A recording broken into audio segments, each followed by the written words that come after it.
पापा आइसक्रीम बेचते दिखे।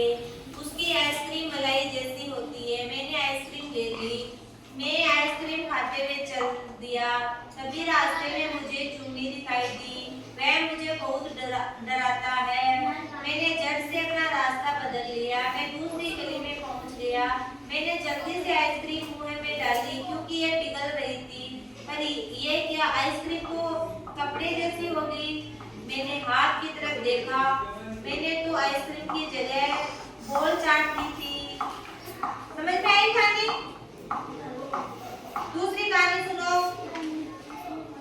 एक थी गिलहरी। कौन थी? गिलहरी। नीमा एक लड़की थी। कौन थी? उसके पास क्या एक गिलहरी थी। नीमा के पास क्या थी? गिलहरी उसके साथ रहती थी। गिलहरी कहाँ रहती थी? एक दिन नीमा बीमार पड़ गई। एक दिन क्या हुआ? नीमा बीमार पड़ गई।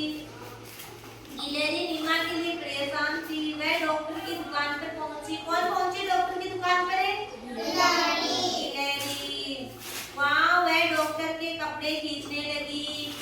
डॉक्टर को कुछ समझ में नहीं आया, लेकिन वह उसके पीछे पीछे चल दिया। कौन चल दिया? डॉक्टर के पीछे, गिलहरी के पीछे। बीमार कौन थी? नीमा। कौन थी?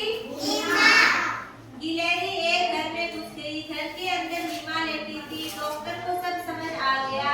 उन्होंने नीमा को दवा दी। कुछ दिनों में नीमा ठीक हो गई। अब इनके उत्तर बताने हैं। बताओ बीमार कौन थी? कौन थी बीमार?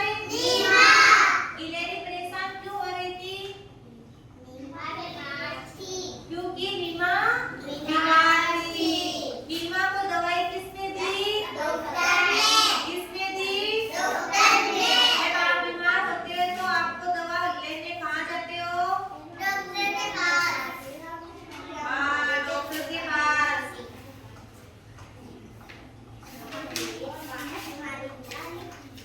आपको भी आती है क्या कोई कहानी?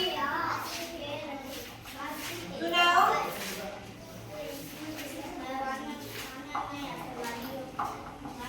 आपको भी कहानी आती है क्या? आती है? एक कहानी और सुनो ना। चुनमुन तोता। कौन था? चुनमुन पेड़ पर सो रहा था। अचानक चुनमुन की नींद खुल गई। कौन सो रहा था? कहाँ सो रहा था? पेड़ पे। उसने एक अंगड़ाई ली, अपने सुंदर पंख खोले और उड़ने लगा। उड़ते उड़ते वह शहर पहुंच गया। शहर में उसने सुंदर सुंदर घर देखे। उसे घर बहुत सुंदर लगा। अब चुनमुन थक गया। वह एक छत पर बैठ गया। वहाँ एक कटोरे में पानी रखा था। चुनमुन ने पानी पिया। थोड़ी देर आराम किया। फिर चुनमुन अपने घर की ओर चल दिया। रास्ते में उसे दूसरा तोता मिला। थोड़ी देर आराम किया। फिर चुनमुन अपने घर की ओर चल दिया। रास्ते में उसे दूसरा तोता मिला। चुनमुन ने उसे शहर के बारे में बताया। अगली बार वह भी चुनमुन के साथ शहर जाएगा। तो चुनमुन कहाँ सो रहा था? वह उड़ता उड़ता कहाँ पहुँच गया? चुनमुन थककर कहाँ बैठ गया? चुनमुन ने शहर के बारे में किसे बताया? आप चुनमुन के स्थान पर होते तो आप क्या करते? आप क्या करते बताओ? हम भी उड़ते उड़ते शहर में घूमते।